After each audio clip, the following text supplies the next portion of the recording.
आज के इस समय में जिस प्रकार का यह समय चल रहा है और यशस्वी प्रधानमंत्री के नेतृत्व में भारत ने बहुउद्देशीय एक तरह से योजना भी बनाई है और काम भी कर चालू किए हैं। और यही कारण है कि 2014 के बाद भारत कहाँ 11वें नंबर की अर्थव्यवस्था पे था और ये 2023 आते आते भारत 5वें नंबर पे आया है।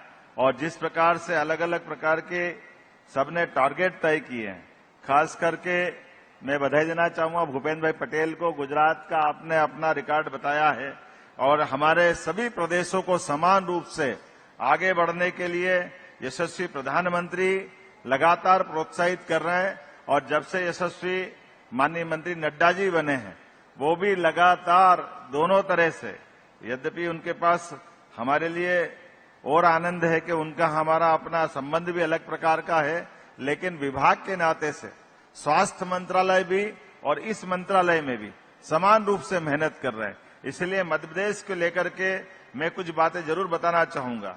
मध्य प्रदेश में आज हमारे अपने बीना में भारत पेट्रोलियम पेट्रोकेमिकल्स की परियोजना 50,000 करोड़ से अधिक की लागत का हमारा यशस्वी प्रधानमंत्री ने भूमि पूजन किया है और इस पे हमने काम चालू किया है। साथ ही साथ गेल इंडिया प्राइवेट लिमिटेड का बृहत पेट्रोकेमिकल्स ये परियोजना एक और मंजूर होने जा रही है। मुझे इस बात का गर्व है कि लगभग 60,000 करोड़ से ज्यादा की ये परियोजना भी हमारे अब आखिरी चरण में पहुंची है। पीथमपुर में देश में सबसे पहले सेज को स्थापित करने के लिए जहां 40 से ज्यादा फार्मा इकाइयां अपना काम कर रही है, मुझे इस बात की प्रसन्नता है। मध्य प्रदेश में 275 फार्मा यूनिट स्थापित है। प्रदेश में 160 से अधिक देशों को दवाएं निर्यात हो रही है। दवा निर्यात करने में मध्य प्रदेश का स्थान चौथा है।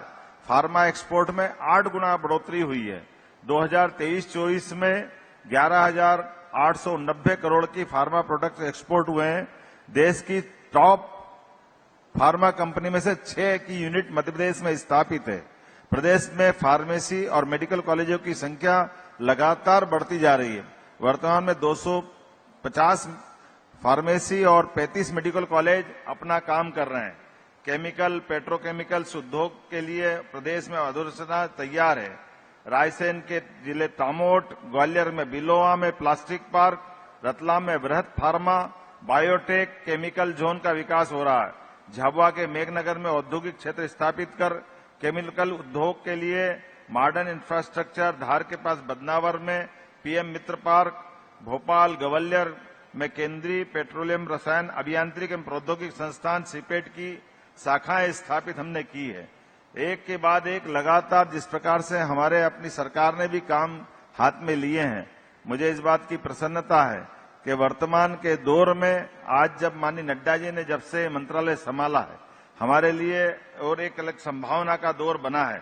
ऐसे में जब हम आगे बढ़ रहे हैं तो मैं अपने प्रदेश को उनके साथ कदम से कदम मिलाकर चलने के लिए हमने अपनी रीजनल इंडस्ट्री कॉन्क्लेव भी प्रारंभ की है। अभी तक हमारे